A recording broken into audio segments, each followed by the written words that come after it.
bonjour tout le monde et bienvenue au 18e épisode de Science, Pseudosciences et Scepticisme. Première des choses, j'ai maintenant atteint le plateau des 20 000 écoutes et j'en suis très fier. Disons que quand j'ai commencé ça, j'aurais jamais vraiment eu l'idée d'atteindre ce genre de statistiques-là en termes d'écoute. Juste dans les 2 dernières semaines, j'ai eu des auditeurs venant du Canada, de la France et de la Belgique, là, bien sûr, mais aussi des États-Unis, de la Suisse, des Royaumes-Unis, de la République tchèque, des Pays-Bas, de l'Espagne et du Japon. Et ça, c'est juste les pays ayant eu au moins 5 écoutes. La majorité vient de la France, bien sûr, avec 50% des téléchargements, suivi du Canada avec 25%. Et je suis content de voir que mon accent québécois et mes anglicismes nombreux ne semblent pas trop importuner nos cousins d'outre-Atlantique. Avant d'aller plus loin, j'aimerais juste prendre 2 minutes pour mentionner quelque chose qui me chicote un petit peu.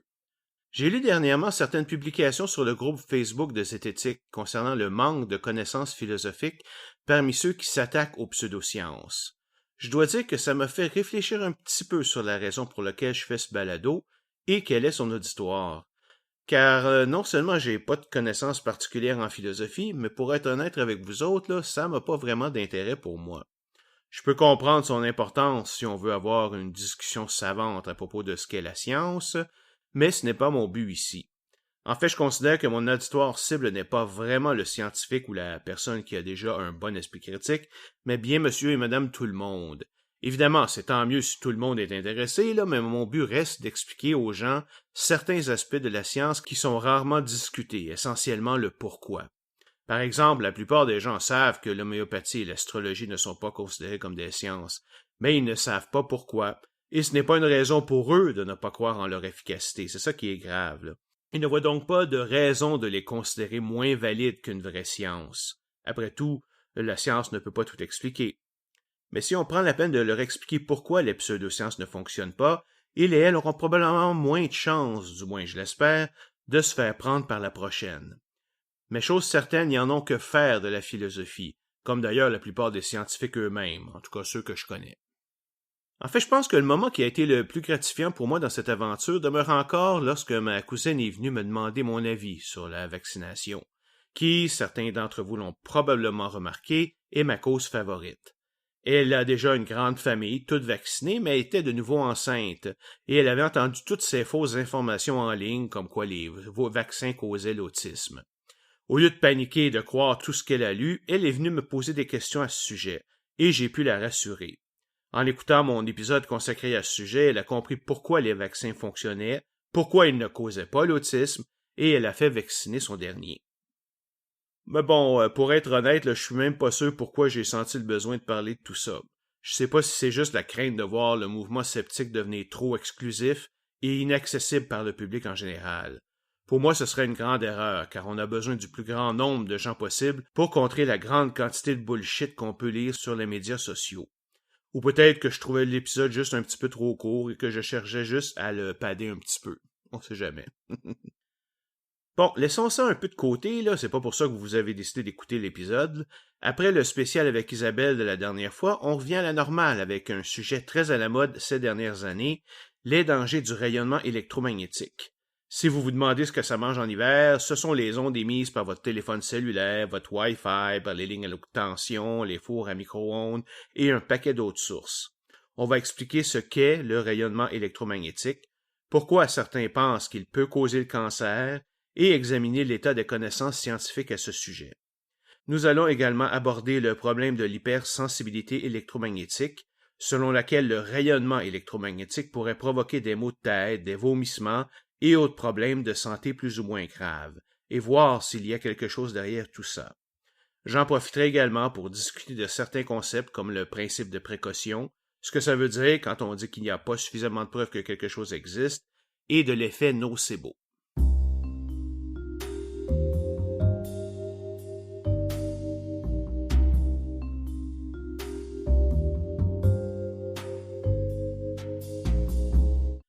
Commençons donc par expliquer ce que sont les ondes électromagnétiques.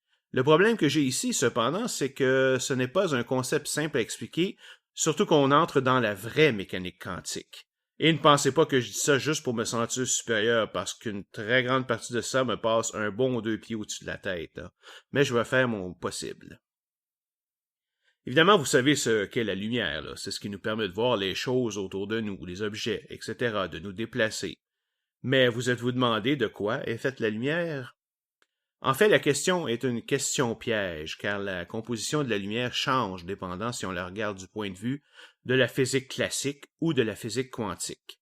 Du point de vue de la physique classique, celle de Newton, il s'agit d'une onde, c'est-à-dire un rayon d'énergie continu qui sort d'une source et se propage partout dans l'espace. La source ultime de la lumière sur Terre est bien sûr le Soleil, qui nous bombarde de ses rayons 24 heures sur 24 et nous fournit la lumière du jour. Comme ces ondes sont de l'énergie, elles donnent également à la Terre la chaleur nécessaire pour développer la vie. Si vous êtes un peu familier avec les ondes, vous savez qu'elles oscillent de façon très régulière, de façon infinie. Elles varient en termes de fréquence, c'est-à-dire le nombre d'oscillations de bas en haut en un certain laps de temps, et de longueur d'onde, c'est-à-dire la distance entre les sommets en bas et haut de l'onde. Ces deux valeurs sont inversement proportionnelles, c'est-à-dire que plus la fréquence est grande, plus la longueur d'onde est petite, et plus la fréquence est petite, plus la longueur d'onde est grande.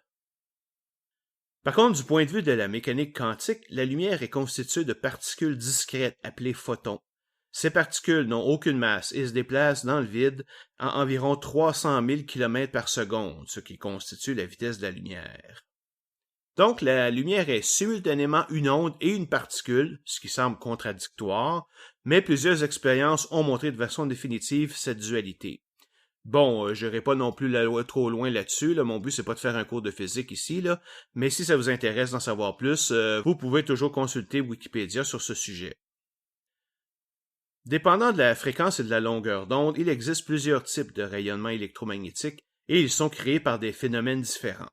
C'est ce qu'on appelle le spectrum électromagnétique. En ordre croissant de fréquence, donc du plus petit au plus grand, et décroissant de longueur d'onde, il y a les ondes radio, les micro-ondes, la lumière infrarouge, la lumière visible, qui est bien située au milieu, la lumière ultraviolette, les rayons X et les rayons gamma. Comme vous pouvez le voir, ça regroupe un grand nombre de choses que l'on utilise ou qu'on connaît dans la vie de tous les jours, comme pour nos téléphones, nos fours à micro-ondes, voir dans le noir, faire des diagnostics médicaux, etc. Et juste par leur nom, vous comprendrez que différents types de radiation ont des effets différents. Une des propriétés de l'électromagnétisme, et là on commence à entrer dans le vif du sujet, est que tout corps, sans exception, émet un rayonnement électromagnétique qui se propage tout autour de lui. Et quand je parle corps, je parle de n'importe quel objet, pas juste d'un corps humain, ici. La force de ce rayonnement dépend de l'énergie contenue dans le corps. C'est pourquoi, par exemple, tout être vivant émet de la chaleur, qui peut être vue dans le spectre de l'infrarouge, ce qu'on appelle la vision thermographique. De même, tout corps qui reçoit des radiations électromagnétiques en reflète une partie et absorbe le reste. L'énergie absorbée est convertie en chaleur et fait grimper la température du corps. Ce dernier point est essentiellement ce qui provoque, à juste titre, certaines craintes. Par exemple, les radiations gamma émises par une explosion nucléaire ne se musent pas juste à transformer Bruce Banner en incroyable Hulk, mais en fait sont mortelles à moyenne dose. Mais comme nous allons le voir, certaines d'entre elles sont inoffensives tant qu'on n'en abuse pas. Même la lumière visible peut être dangereuse si on en absorbe trop. Essayez de fixer le soleil, par exemple. Ou plutôt, ne le faites pas car vous risquez des problèmes à vos yeux juste à cause de la quantité de lumière qui seront absorbées. Là où la pseudoscience se montre le bout du nez est lorsqu'on refuse de croire, malgré toutes les preuves contraires, que certaines radiations que l'on reçoit chaque jour sont inoffensives. On parle ici des radiations émises par les téléphones cellulaires, les Wi-Fi, les lignes à haute tension et les fours à micro-ondes. Pourquoi est-ce que plusieurs pensent qu'elles peuvent causer le cancer? Y a-t-il un vrai danger? C'est ce qu'on va examiner dans la prochaine section.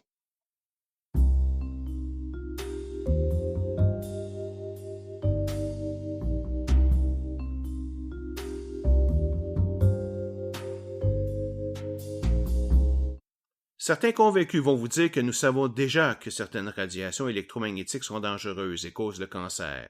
Et c'est parfaitement vrai. Une exposition trop intense aux rayons X, par exemple, peut développer des tumeurs. C'est pour ça que quand vous allez à l'hôpital pour passer un rayon X, cela doit se faire le plus rapidement possible et vous ne pouvez le faire à répétition. Quant au rayon gamma, c'est le genre de radiation qui est produite par une explosion atomique. Alors oui, elle est très très dangereuse car elle est remplie d'énergie. Quand elle entre dans votre corps, même en petite quantité, elle va détruire les cellules et créer des dizaines de tumeurs cancéreuses dans quelques années. En forte dose, elle est mortelle en à peine quelques heures. Mais ça ne veut pas dire que toutes les radiations sont mauvaises. On pourrait même dire que plusieurs sont simplement essentielles à la vie. Premièrement, elles dégagent de la chaleur, ce qui fait que la température de la Terre est propice au développement de la vie. De plus, je ne sais pas si vous vous souvenez de l'épisode 2 sur la théorie de l'évolution, mais je mentionnais que l'existence même de l'évolution est due à des erreurs de transcription des gènes que l'on passe à nos enfants, ce qui fait que de nouveaux traits sont constamment introduits, bons, neutres ou mauvais. Puis le processus d'évolution fait en sorte que ceux qui donnent une meilleure chance de survie à leurs possesseurs, et donc leur permettra d'avoir plus d'enfants, fleuriront. Et qu'est-ce qui provoque ces erreurs de transcription? En bonne partie, les radiations environnantes. Juste pour vous démontrer à quel point notre environnement forme un immense écosystème dont tous les morceaux sont importants, et que nous y sommes parfaitement intégrés. En fait, dans la vie de tous les jours, nous sommes littéralement bombardés de radiations, qu'elles soient naturelles ou produites par l'humanité. La lumière du soleil, la lumière électrique, les moteurs, la radio, le Wi-Fi, le cellulaire, les générateurs, etc. Pourquoi est-ce que ça ne nous dérange pas? Parce que notre corps a évolué dans cet environnement et y est donc parfaitement adapté. Mais la prochaine question est de savoir pourquoi certaines radiations ne sont pas dangereuses. Pour ce faire, il nous faut descendre au niveau d'un atome.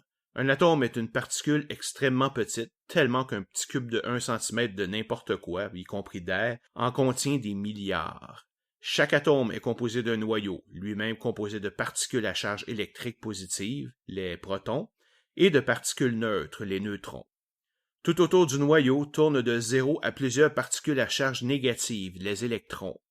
À ce jour, plus de 118 différents atomes ont été identifiés, chacun avec un nombre différent de protons et de neutrons. Parmi les plus connus, vous avez l'hydrogène, l'oxygène, l'or, l'argent, le plomb, etc. Toute la chimie, en fait, est basée sur l'interaction de ces atomes entre eux. Plusieurs peuvent se combiner ensemble pour former des molécules plus complexes, la plus connue étant évidemment l'eau, qui est composée de 2 atomes d'hydrogène et d'un atome d'oxygène. Un atome stable est électriquement neutre, c'est-à-dire qu'il contient un nombre égal de protons et d'électrons. Il arrive cependant qu'une force externe lui fasse perdre ou gagner un électron. À ce moment, l'atome devient chargé positivement ou négativement et est appelé ion. Et c'est ce processus d'ionisation qui est dangereux, car on change la nature des atomes et provoque des réactions chimiques indésirables dans le corps. En partie parce que ces ions vont commencer à attirer d'autres molécules avec lesquelles ils vont se fusionner. Et c'est dans ce processus qu'on peut distinguer entre une radiation qui est dangereuse et une qui ne l'est pas. Si on considère la lumière visible comme le centre du spectrum, l'ultraviolet, les rayons X et gamma ont une fréquence plus élevée et une énergie assez forte pour causer l'ionisation des cellules dans le cerveau. Et plus on s'éloigne de la lumière visible, plus cette énergie est forte et les dommages qu'elle peut causer graves. C'est pour ça qu'on les appelle les radiations ionisantes. À l'inverse, quand on descend dans le spectre, c'est-à-dire vers l'infrarouge, les micro-ondes et les ondes radio, leur fréquence diminue et elles ont de moins en moins d'énergie. Comparez ça un peu à un beat de tambour pour un groupe de danseurs. Si vous prenez un rythme lent, vos participants vont se mettre en couple et danser lentement, collés les uns sur les autres, sans geste trop brusque. Le niveau d'énergie qu'ils et elles déploient est donc très bas. Mais si vous augmentez le rythme et donc la fréquence à laquelle vous frappez votre tambour, ils vont se mettre à danser de plus en plus vite, dépensant de plus en plus d'énergie, jusqu'à atteindre un rythme frénétique où tout le monde se garoche un peu partout dans la salle, comme dans un show punk.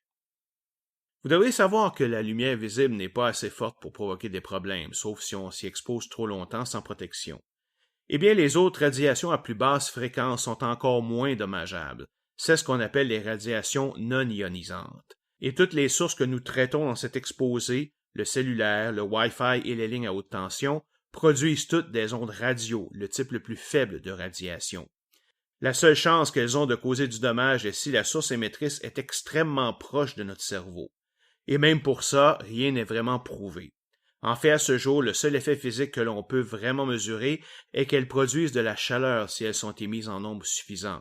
C'est comme ça que votre four à micro-ondes fonctionne et pourquoi il est dangereux de vous installer devant une grande antenne qui émet des micro-ondes. Mais encore là, c'est une question de concentration.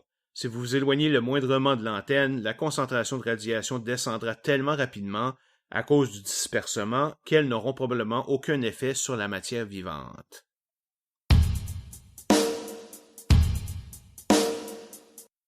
Avant d'examiner les résultats de la science, j'aimerais revenir sur quelques concepts de la méthode scientifique, car ils nous aideront à mieux comprendre les conclusions. Nous les humains, là, nous aimons ça être sûrs de notre coup. Nous aimons dire que X est vrai et voici pourquoi. De même, nous aimerions dire que Y est faux et pourquoi. Le problème est qu'en raison de notre connaissance imparfaite du monde qui nous entoure, il est très rare que des preuves absolues existent. En science, c'est simplement impossible. Au mieux, on peut dire que nos connaissances actuelles semblent montrer que quelque chose existe ou n'existe pas, et cette conclusion est toujours ouverte à interprétation en cas de découverte de nouveaux faits. C'est pour cela qu'elle évolue constamment, contrairement aux religions ou aux pseudosciences. Bien sûr, vous pouvez entendre certains scientifiques proclamer que, par exemple, l'évolution existe, et c'est vrai que nous avons un nombre presque infini de preuves le prouvant, dans toutes sortes de sciences, de la biologie à la géologie, qu'on peut à peu près être sûr que c'est vrai. Mais ça reste quand même un abus de langage. On peut les comprendre cependant, parce qu'utiliser le langage moins catégorique de la science quand on parle au public tend à laisser un doute qui n'est souvent pas là, vraiment. Pour à peu près n'importe qui, le fait de ne pas avoir de preuves qu'un certain phénomène existe n'a pas le même poids que d'avoir des preuves qu'il n'existe pas, parce que ça implique que nous ne sommes pas entièrement sûrs. Peut-être qu'on n'a pas de preuves aujourd'hui que les pouvoirs paranormaux existent, mais ça ne veut pas dire qu'on n'en trouvera pas dans le futur. Après tout, le monde change si vite et on ne sait pas ce que demain nous réserve. Mais dans un contexte scientifique, dire qu'on n'a aucune preuve qu'un phénomène existe est souvent l'affirmation la plus dure qu'on peut faire, simplement parce qu'on ne peut pas prouver un négatif. Je ne peux pas prouver qu'il existe un dragon invisible, inodore et immatériel dans mon condo, mais vous ne pourrez jamais non plus prouver qu'il n'existe pas, car je pourrais toujours dire qu'il est indétectable par tout moyen que vous pouvez imaginer. Tout ce que vous pouvez dire au mieux, c'est qu'il n'y a aucune preuve que ce dragon existe, et comme il n'a aucun effet sur le monde d'une façon ou d'une autre, vous allez vivre votre vie comme s'il n'existait pas. C'est d'ailleurs en grande partie ce mode de raisonnement que les athéistes utilisent. Tout ce que je vois autour de moi peut s'expliquer par des phénomènes naturels, alors je n'ai pas de raison de supposer l'existence d'un créateur qui règne sur tout.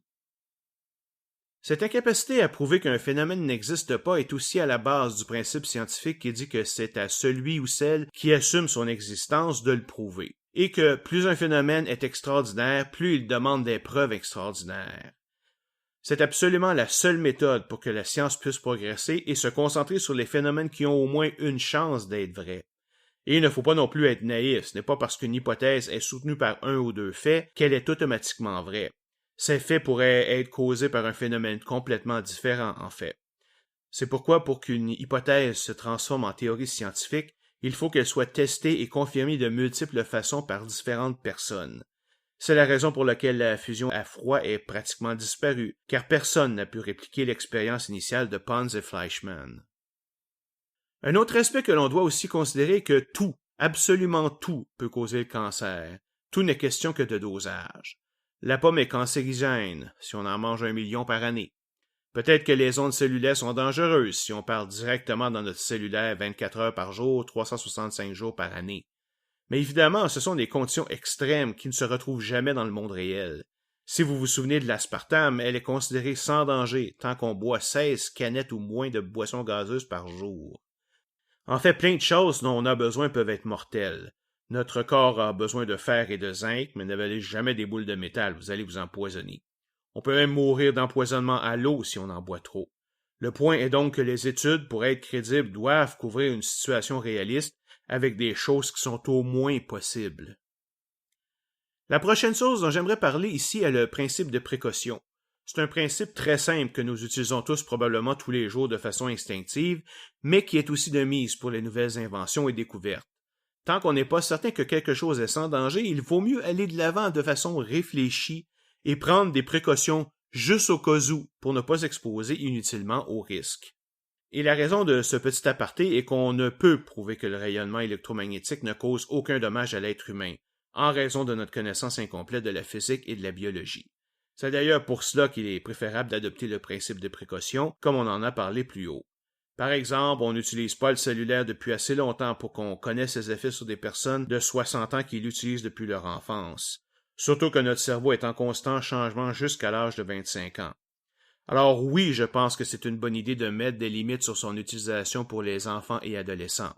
Aussi, on peut prendre quelques précautions juste au cas où, comme utiliser des écouteurs et un micro, ou limiter la longueur de ses appels à quelques minutes, etc.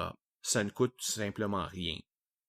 D'un autre côté, abuser de ce principe ferait en sorte qu'on resterait enfermé dans notre maison sans radio, télévision, téléphone, Wi-Fi et cellulaire, loin des lignes électriques. Autrement dit, il faudrait vivre en ermite dans la forêt. Et ne sortez surtout pas dehors, vous pourriez vous faire manger par un ours. Ben, je sais pas si ce genre de vie vous intéresse, là, mais moi, là, c'est niette, là, hein. Finissons notre tour avec l'effet nocebo.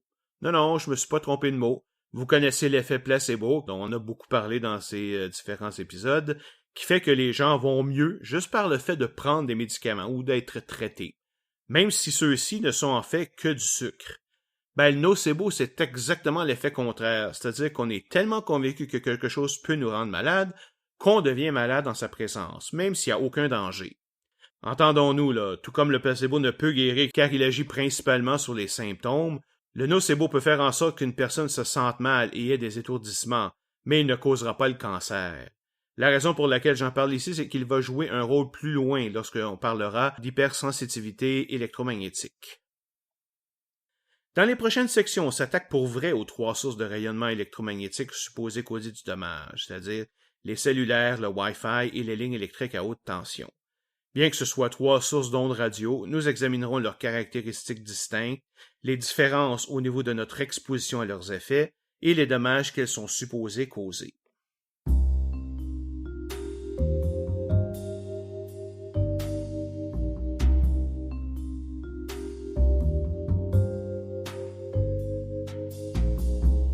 Commençons donc par le cellulaire.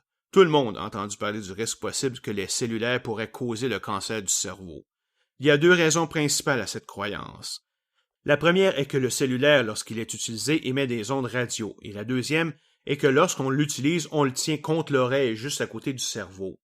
La peur est donc que puisque notre corps, comme tout autre objet, absorbe une partie des ondes, elle pourrait nuire au fonctionnement ou même détruire certaines cellules de notre cerveau. À première vue, cette crainte semble parfaitement justifiée et bon, le cellulaire n'est pas populaire depuis assez longtemps pour qu'on puisse en évaluer les effets à très long terme. Mais ce n'est pas une raison pour commencer à paniquer. Chose certaine, un peu comme la disparition du thymérosal n'a pas causé de diminution des cas d'autisme, l'utilisation du cellulaire n'a jusqu'ici créé aucune augmentation du nombre de cas de cancer du cerveau.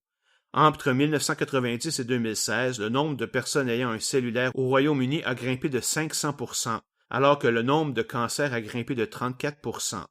Et cette hausse est essentiellement due à une meilleure détection de la maladie. Même chose aux États-Unis. En raison de l'énorme présence des cellulaires dans notre vie moderne, il y a eu des dizaines d'études sur l'effet de leurs ondes sur le cerveau humain. Aucune ne montre de façon concluante qu'il y a eu un effet dangereux, et la plupart n'ont montré aucun résultat. Et avant que vous me disiez que tous les chercheurs étaient payés par Big Cell, là, comprenez qu'ils utilisent les cellulaires comme tout le monde et donc ont un intérêt certain à publier tout danger. C'est un peu comme penser que les chercheurs font tout pour ne pas trouver de remède au cancer, alors qu'ils en sont autant les victimes que le reste de la population. Évidemment, je ne peux parler de chacune de ces études, mais je vais me concentrer ici sur les plus importantes. Une bonne source est le site du National Cancer Institute américain, qui en liste plusieurs.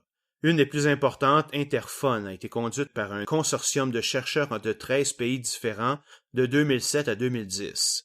Dans cette étude, les chercheurs ont comparé l'utilisation du cellulaire parmi un groupe de personnes atteintes d'une tumeur au cerveau ou au système nerveux central et n'ont vu aucune différence basée sur l'utilisation ou non du cellulaire. Le seul résultat significatif montre une corrélation entre la location d'une tumeur dans le crâne et la position du téléphone reporté par les patients. Mais ça ne veut pas dire grand-chose. Tout au plus, le téléphone pourrait avoir un effet sur le lieu où les cellules vont s'emmagasiner une fois que le cancer se déclenche. Mais même ça, c'est loin d'être certain. Juste pour vous montrer à quel point se fier à une seule étude peut montrer des choses bizarres, une analyse des résultats pour 5 pays de l'Europe du Nord ont montré un risque plus élevé de neurinome de l'acoustique parmi les gens qui ont utilisé un cellulaire pendant plus de 10 ans. Mais pas de panique, il s'agit simplement d'une tumeur bénigne, mais ayant quand même des symptômes pouvant causer des troubles d'équilibre, un vertige ou des bruits imaginaires dans l'oreille. Donc le cellulaire pourrait, je dis bien pourrait, créer un peu plus de tumeurs bénignes. Une étude danoise un peu plus vieille de 2001 a étudié la facture de 358 000 abonnés mobiles et le nombre de cancers qu'ils ont développés. Sa conclusion est que le degré d'utilisation du téléphone n'a pas d'effet sur les chances de développer un cancer, même parmi ceux qui utilisent le cellulaire depuis plus de 13 ans. En 2013, une vaste étude anglaise appelée Million Women Study a conclu que l'utilisation du cellulaire n'était pas associée à l'apparition de gliomes et de méningiomes, deux groupes importants de tumeurs au cerveau, ou de toute autre tumeur n'étant pas reliée au système nerveux central. En 2015, le Comité scientifique sur les risques de santé nouveaux et émergents de l'Union européenne a publié une étude très exhaustive sur les effets du rayonnement électromagnétique à différentes fréquences. Au niveau des ondes radio, elle conclut qu'elles n'ont aucun effet sur l'apparition de cancer, que ce soit au cerveau, à la tête ou ailleurs. Elles pourraient avoir un effet sur la qualité de notre sommeil, si vous dormez collé sur votre appareil, mais sans plus. Et même là, les conditions peuvent tellement varier d'une personne à l'autre que rien de définitif ne peut être conclu. Aucun effet n'a été mesuré au niveau des maladies neurodégénératives comme l'Alzheimer ou la démence, ou sur la santé des femmes enceintes ou de leurs bébés. En 2018, l'Agence internationale pour la recherche sur le cancer de l'Organisation centrale de la santé a publié une étude couvrant plus de 4000 cas. De ceux-ci, environ 10% sont soumis dans leur vie de tous les jours à des ondes radio constantes et 1% à un rayonnement électromagnétique plus élevé. Aucune différence sur la fréquence du nombre de cancers n'a été détectée. Mais je ne voudrais pas vous induire en erreur en vous laissant croire que toutes les études sont unanimes. De toute façon, c'est statistiquement impossible. L'étude française Sérénate, conduite en 2004 et 2006, n'a pas trouvé d'association entre la formation de gliomes et de méningiomes et une utilisation normale du cellulaire, mais a noté une augmentation significative chez les utilisateurs très actifs. Une étude faite en Suède montre une augmentation significative des risques de cancer avec l'utilisation du cellulaire chez les moins de 20 ans, mais par contre, une autre étude internationale, le Céphalo, n'a trouvé, elle, aucune corrélation. De même, certains sujets n'ont pas été suffisamment étudiés, comme l'effet des cellulaires sur la croissance des enfants. Mais là, vous allez me demander ce que je suis en train de faire. Est-ce que j'accorde du crédit au fait que les radiations pourraient être dommageables? Je dirais que non, mais en même temps, comme je le mentionnais avant, nous ne connaissons pas tous les effets du cellulaire à très long terme. Et évidemment, la technologie change de jour en jour avec l'apparition du 5G. De plus, bien que la majorité des études ne montrent aucun effet, il y en a quand même quelques-unes qui semblent en montrer un. Peut-être est-ce par hasard, ou peut-être ne sont-elles pas de bonne qualité, mais ce n'est quand même pas comme pour l'homéopathie où le concept même est complètement farfelu. Le principe de précaution devrait donc s'appliquer ici, du moins en partie. Une chose qu'on peut être sûr, c'est que les études vont se poursuivre. En règle générale, la seule raison pour laquelle on devrait faire attention au cellulaire est lorsqu'on tient la source émettrice, c'est-à-dire notre téléphone, directement à côté de notre cerveau. Si vous avez vraiment peur d'avoir des problèmes, vous n'avez qu'à vous acheter des écouteurs et un micro et à garder votre cellulaire dans votre poche ou attaché à votre ceinture. La distance sera suffisante pour réduire la quantité de radiation qui frappera votre cerveau à un niveau négligeable.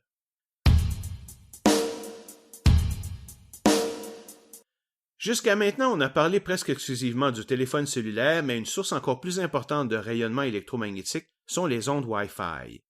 Bien qu'elles soient des ondes radio comme le cellulaire, il y a quand même des différences dans son utilisation. Contrairement aux cellulaires qui sont généralement utilisés de façon ponctuelle, nous sommes constamment submergés dans les ondes Wi-Fi, radio, etc., que ce soit par la technologie ou des phénomènes naturels. Par contre, contrairement aux cellulaires, nous n'avons pratiquement jamais la tête collée sur la source émettrice. La concentration que nous recevons donc au cerveau est faible. Encore une fois, je vous rappelle que quand nous sommes dehors en plein jour, nous sommes bombardés constamment par le rayonnement du soleil, qui est beaucoup plus énergétique que les ondes radio, et tant que nous ne le regardons pas directement, elles sont inoffensives. Vous me direz peut-être à ce moment que les coups de soleil sont dangereux et peuvent causer des mélanomes, c'est vrai. C'est juste qu'ils sont causés par des rayons ultraviolets qui sont de plus haute fréquence que la lumière visible, et non par la lumière visible elle-même. C'est pour ça que vous pouvez attraper un coup de soleil, même si le ciel est nuageux. Et d'ailleurs, si vous pensez que le fait que nous recevions des ondes radio est tout nouveau avec la venue de la technologie, détrompez-vous. Nous recevons constamment de ces ondes, venant en particulier des éclairs, ainsi que certains objets célestes comme des quasars. D'ailleurs, une des preuves de l'existence du Big Bang, sous une forme ou d'une autre, a été la découverte accidentelle en 1964 du fond diffus cosmologique, qui est une onde radio présente partout dans l'univers et considérée comme son résidu. Elle aurait commencé environ 380 000 ans après le Big Bang qui lui s'est produit voilà environ 13,8 milliards d'années, mais se serait dilué et refroidi avec le temps et l'expansion de l'univers. Pour en revenir au Wi-Fi, certaines études chez les rats soumises au Wi-Fi pendant une année ont indiqué qu'il pourrait leur causer quelques problèmes affectant entre autres leur ADN, leur sperme et taux de fertilité, ou causer la mort de leurs cellules. Ces résultats sont immédiatement soulignés par un certain Martin Pal, professeur au Washington State University, dans un article intitulé « Wi-Fi is a threat to human health », dans lequel il prétend que le Wi-Fi est un vrai risque à la santé. Il en profite également pour écorcher une étude de 2013 de 2 scientifiques qui ont conclu qu'il n'y avait pas de danger, les accusant de façon détournée d'être à la solde des compagnies de télécommunications. La réponse est revenue rapidement de ces 2 scientifiques qui ont publié dans le même journal une réponse à cet article, montrant de façon claire que Pal avait juste sélectionné les études qui montraient son point de vue et ignoré toutes les autres, que la très grande majorité des études citées, 20 sur 23, n'avaient même pas été faites sur des humains, et que finalement, l'analyse qu'il en a faite ne voulait rien dire. J'ajouterais simplement que, comme j'ai dit plus tôt, tout est question de dose. Une quantité précise, donc électromagnétique, va avoir certainement plus d'effet sur un petit animal comme un rat que sur un être humain, simplement parce que l'humain a plus de matière pour le protéger. Plusieurs autres études ont montré que les Wi-Fi sont généralement sans danger. La Health Protection Agency de la Grande-Bretagne a calculé que l'exposition au Wi-Fi pendant 1 an équivalait à peine à un appel cellulaire de 20 minutes en termes de quantité de radiation. Alors, si le cellulaire n'a pas d'effet, on peut être pas mal sûr que le Wi-Fi n'en a pas non plus. Mais bon, je suis pas ici pour défendre les ondes électromagnétiques, mais essayer du mieux que je peux d'exposer ce que la science démontre à ce jour. Et il y a un résultat alarmant que j'ai trouvé, une méta-analyse toute récente publiée en juillet 2019, qui indique un rapport possible entre la présence du Wi-Fi, ou de toute autre onde radio pour être exact, et la diminution du nombre de sperme chez les mâles, une condition appelée oligospermie, et qui pourrait causer une diminution de la fertilité. Par contre, ce ne serait qu'un des facteurs possibles, car en plus des causes purement physiques comme la maladie, l'Union européenne aurait répertorié en 2008 plus de 550 substances qui pourraient nuire à nos hormones dans notre environnement et notre bouffe.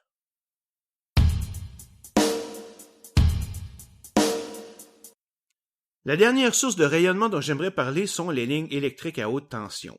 C'est particulièrement important pour nous au Québec car la grande majorité de notre électricité vient des barrages de la rivière Lagrande, environ 950 km au nord de Montréal, et transportée par Hydro-Québec sur des lignes de 765 000 volts. Une des différences avec le cellulaire et le Wi-Fi est que ces lignes existent sous une forme ou une autre depuis près d'une centaine d'années, et que des études sur leurs effets sont faites depuis longtemps. De plus, ces champs magnétiques sont des ondes à très basse fréquence, encore plus basses que celles du Wi-Fi et du cellulaire. Elles sont donc encore moins dommageables. En 2002, l'Agence de recherche internationale sur le cancer, un organisme de l'Organisation mondiale de la santé comme je le disais, a publié une monographie très poussée de près de 3450 pages sur les ondes à très basse fréquence et a conclu qu'aucun effet n'a pu être mesuré chez l'être humain. Pourtant, si vous faites une recherche dans les journaux sur ce sujet, vous devriez avoir plein de raisons pour vous poser des questions. J'ai eu des articles dans la presse, sur Radio-Canada et plusieurs autres, citant des dangers potentiels des lignes à haute tension. Ce qui est bizarre est que, dans les 2 articles que j'ai lus en profondeur, la réplique a été donnée à Hydro-Québec au lieu de scientifiques neutres, et évidemment, tous ceux qui sont en désaccord soulignent avec raison qu'Hydro-Québec a tout intérêt à minimiser les dangers des lignes à haute tension, puisque c'est elle qui les pose. La société cite bien sûr l'étude de l'OMS, mais encore une fois, tout le monde la voit comme un parti intéressé. En fait, des questions sur les effets de lignes à haute tension sont apparues dès 1979, alors qu'une étude publiée dans le American Journal of Epidemiology semblait indiquer un rapport entre ces lignes et l'apparition de la leucémie chez les enfants. Cela a provoqué l'exécution de plusieurs autres études sur le sujet, et une méta-analyse en 1995 trouve que plusieurs d'entre elles supportent ce résultat. Le problème est qu'aucun mécanisme n'est présenté qui pourrait expliquer cette situation, ce qui représente quand même un carton jaune sur la méthodologie employée. Par la suite est venue l'étude de l'OMS qui est venue rétablir la situation en montrant que les effets sont nuls. Et là, cette situation n'a duré que jusqu'en 2005, alors qu'une autre étude supporte l'idée que d'habiter à moins de 200 mètres d'une ligne à haute tension avait un effet sur le nombre de leucémies chez les enfants. Mais plusieurs chercheurs, indépendants je le rappelle, trouvent plusieurs problèmes dans l'interprétation statistique des résultats et montrent que la corrélation disparaissait si on les analysait de la bonne façon. De plus, l'étude n'avait même pas mesuré le niveau des radiations auxquelles les sujets étaient exposés, ce qui rendait le résultat pratiquement caduc, là. Mais ça n'a pas empêché, évidemment, l'étude d'être très publicisée, et elle est d'ailleurs utilisée par les 2 articles que je mentionnais plus haut. Sa répudiation, évidemment, elle, a été enterrée quelque part dans la fin des journaux et personne n'en a entendu parler par la suite. Mais depuis ce temps, les études montrant une absence d'effet se sont multipliées. Une des plus importantes a été publiée en 2013 et porte sur l'analyse de 50 000 cas de cancer de toutes sortes, incluant la leucémie et les cancers du cerveau, du sein et de la peau. Aucune relation n'a été trouvée. En 2019, l'Université de Montréal et l'Institut de santé publique du Québec ont publié une étude sur l'exposition de femmes enceintes au champ magnétique des lignes à haute tension. Plus de 800 000 bébés ont été suivis entre 2006 et 2016, en fonction du développement ou non d'un cancer et la distance avec une ligne à haute tension. Une analyse approfondie montre que l'apparition ou non d'un cancer n'a strictement rien à voir avec la distance entre la maison et la plus proche ligne de haute tension. J'ai mentionné tout à l'heure que d'utiliser Hydro-Québec pour réfuter la prétention que les lignes à haute tension sont sans danger n'était pas une bonne idée. Mais en fait, la société a un argument massu. Elle emploie des milliers de travailleurs qui montent tous les jours travailler sur des lignes à haute et très haute tension, mais l'incidence de cancer n'est pas plus élevée parmi eux que parmi le reste de la population. J'ai tenté de faire la même recherche pour l'électricité de France, mais le résultat n'est pas vraiment comparable, car EDF travaille beaucoup avec le nucléaire, ce qui vient fausser le résultat car évidemment les radiations nucléaires sont ionisantes de par leur nature. On peut donc pas vraiment faire de comparaison.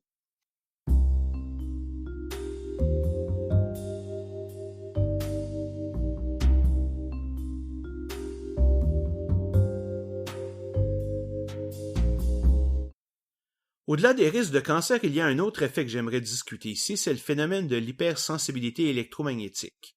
Il s'agit d'une condition que certaines personnes auraient et qui les rendrait sensibles aux ondes électromagnétiques. Cela leur causerait plusieurs problèmes, mais du genre qui sont difficiles à diagnostiquer, comme des maux de tête, une sensation générale de malaise et même de la dépression. Ces symptômes apparaissent quand ces personnes sont soumises à des sources de rayonnement électromagnétique. Plusieurs cas aux États-Unis ont mené à des poursuites aux civils. Par exemple, la famille d'une jeune fille de 15 ans qui s'est suicidée ont poursuivi l'école car la mère est convaincue que la cause de la dépression de sa fille est due au Wi-Fi que la direction a installé à la grandeur de l'école. Mais j'ai même pas besoin d'aller très loin, car ici même, dans mon propre quartier de Verdun, à Montréal, on a nos propres cas d'hypersensibilité électromagnétique qui ont fait les journaux. Rogers, une compagnie de télécommunications canadienne, a installé en octobre dernier des centaines cellulaires au sommet de quelques tours d'habitation sur l'île des Sœurs. Depuis ce temps, plusieurs personnes se plaignent de maux de tête, nausées, tremblements, éruptions cutanées, étourdissements et insomnie. 2 des personnes ont même été diagnostiquées par un médecin nommé Barry Breger, qui est un des rares docteurs prenant au sérieux l'hypersensibilité électromagnétique, et qui prêche pour une plus grande précaution contre les ondes électromagnétiques et plus d'études sur leurs effets sur l'être humain, comme si toutes ces études à ce jour n'existaient pas. Bon, il faut quand même mentionner que la licence du Dr Breger a été suspendue par l'Ordre des médecins du Québec en 2016 pour pratique de médecine inconsistante avec les connaissances scientifiques, mais elle a été réactivée depuis, le temps de faire appel. Je disais que ces symptômes apparaissaient quand ces personnes sont soumises à des ondes électromagnétiques, mais c'est faux. En fait, ils apparaissent quand les personnes pensent qu'elles sont soumises à des ondes électromagnétiques. Nuance. Les études ont montré très clairement qu'à l'aveugle, elles sont incapables de détecter la présence de ces ondes. En fait, c'est quelque chose qui est très facile à tester. Mettez le sujet dans une petite salle fermée, puis à intervalles réguliers envoyez ou non des ondes dans la pièce et demandez au sujet s'il les sent ou non. Si le résultat est beaucoup plus que 50% de bonnes réponses, le sujet est probablement électrosensible. Mais évidemment, quelqu'un peut juste être chanceux ce jour-là, et c'est pour ça que le test doit être repris quelques fois. Si le résultat positif tient toujours, alors oui, il peut y avoir quelque chose. Mais dans les faits, tous les soi-disant électrosensibles qui ont passé ce test à l'aveugle l'ont échoué. Un autre argument est que les gens se disant électrosensibles semblent ignorer qu'ils sont entourés d'ondes électromagnétiques 24 heures par jour, 7 jours par semaine, par des sources de radiation autant naturelles qu'artificielles. Si leur condition était réelle, ils seraient constamment malades et mourraient rapidement. L'idée de s'éloigner de la source est absurde, car il y a des sources littéralement partout. Une lampe électrique dans votre salon, un ordinateur, une télévision, un système de son, enfin n'importe quel appareil électrique ou électronique. Même les fils électriques dans votre mur émettent des radiations. En 2005, une méta-analyse portant sur 31 études testant 725 personnes électrosensibles n'a montré aucune capacité secrète de détecter les ondes électromagnétiques.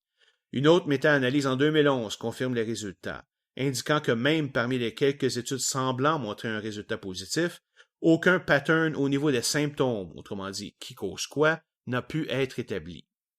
Un fait cocasse à ce sujet est survenu en 2009 dans la ville de Craigavon, en Afrique du Sud. Enfin, je pense que c'est comme ça que ça se prononce.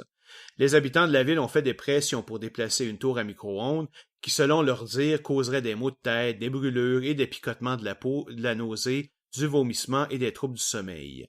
Selon tous ces gens, ces symptômes disparaissaient en moins de 24 heures après s'être éloignés de la tour. Le problème est qu'au moment même où ils se plaignaient que les symptômes continuaient, la tour avait été désactivée depuis plus de 6 semaines et personne ne s'en était rendu compte. D'un autre côté, je ne veux pas dire que ces personnes imaginent ces symptômes. En fait, plusieurs d'entre eux sont sérieux et facilement mesurables. Là. Mais alors, d'où viennent-ils? Dans le cas de la jeune fille qui s'est suicidée, c'est simplement sa mère qui a décidé que les ondes Wi-Fi étaient le problème. Un peu comme Jenny McCarthy a décidé que le vaccin était la cause de l'autisme chez ses enfants. C'est-à-dire sans aucune preuve. Quant aux symptômes, c'est à peu près certain qu'ils sont causés par l'effet nocebo. Autrement dit, la personne est tellement convaincue qu'elle sera malade qu'elle le devient, exactement le contraire de l'effet placebo. Ces personnes ne se rendent pas compte qu'elles sont constamment sous l'effet de radiation électromagnétique dans leur propre maison, et donc qu'elles devraient être toujours malades. Si elles ignorent qu'une forte source est active, elles n'auront aucun symptôme, et quand elles pensent qu'une source est active alors qu'elle ne l'est pas, elles en ont. On ne peut pas vraiment être plus clair que ça, quand il y a quand même des limites. Là. Ce qui est un peu désespérant dans les recherches que j'ai faites, surtout sur les sites de nouvelles, c'est à quel point la qualité de l'information dans les médias est misérable. Beaucoup de publications parlent de l'électrosensibilité comme si c'était un phénomène maintenant reconnu. Un simple exemple, j'ai mis 2 articles dans mes références sur la situation sur l'île des Sœurs. Un du journal Métro, un quotidien encore plus cheap que le journal de Montréal, et l'autre du National Observer. Dans le premier cas, aucune mention n'est faite qu'il n'y a aucune preuve de l'existence de l'électrosensibilité. Aucune mention du Dr. Breger ou d'opinion contraire. Cela laisse une fausse image où Rogers est la méchante compagnie qui se fout de la vie de ces personnes, alors que ces installations respectent les règles de Santé Canada. Par contraste, celui du National Observer est beaucoup plus équilibré, car en plus de laisser parler des supposées victimes, il expose la situation de Breger, mentionne qu'aucune association sérieuse incluant l'Organisation mondiale de la santé ne reconnaît le soi-disant danger des ondes électromagnétiques et permet au directeur du McGill's Office for Science and Society d'expliquer l'effet nocebo comme explication au phénomène. Au moins, on a les deux côtés dans le même article. Je terminerai cet exposé par un aspect intéressant qui montre que tout le monde, même les scientifiques, peuvent avoir des préjugés un peu pseudo-scientifiques. Les gens de l'île des Sœurs étaient supportés dans leurs efforts par un professeur de l'Université McGill, Paul Héroux, et un professeur de l'Université de Toronto, Anthony Miller, qui pensent, malgré toutes les études, que les ondes électromagnétiques causent le cancer. Et ce ne sont pas les seuls. Plus de 250 scientifiques de partout dans le monde et faisant partie de l'organisation emfscientist.org ont signé une pétition en 2015 pour encourager l'ONU à reconnaître les dangers des ondes électromagnétiques non ionisantes. La dernière version en ligne a d'ailleurs été publiée voilà à peine un mois, le 10 août 2019. Le problème, comme l'explique le Dr. Steven Novella de ScienceBasedMedicine.org, est que le texte part du principe que l'électrosensitivité est un fait établi, alors que les études doublement à l'aveugle montrent le contraire. Deuxièmement, en tant que membre de cette organisation, ces scientifiques partagent tous un point de vue commun. Ce n'est pas comme si c'était 250 scientifiques pris au hasard. Je suis sûr qu'on peut trouver dans le monde entier 250 scientifiques qui dénient le réchauffement climatique dû à l'humain, mais ça ne change pas le fait que des dizaines de milliers d'autres l'acceptent. En fait, le texte même de la pétition ne contient aucune information sur les soi-disant preuves qui s'accumulent sur les effets des ondes électromagnétiques et comment elles pourraient s'expliquer. Encore une fois, on peut être en accord avec certaines règles proposées par souci de précaution, mais d'autres sont carrément ridicules. Et évidemment, il laisse entendre que des centaines de chercheurs ont été payés par des compagnies de télécommunications, mettant donc leur santé et celle de leur famille en danger pour faire un peu d'argent.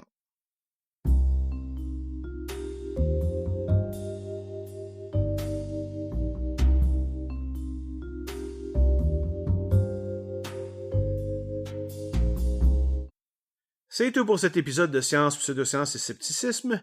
J'aimerais vous inviter, si ce n'est pas déjà fait, à aimer ma page Facebook. C'est toujours un plaisir de vous y voir. Je n'ai pas encore décidé de quoi parlera le prochain épisode ou quand il sortira. 3 épisodes en 3 mois, c'est déjà pas trop pire, et je ne voudrais pas que vous ayez de trop grandes attentes. Mais chose certaine, ça ne prendra pas 1 an. Promis. À la prochaine!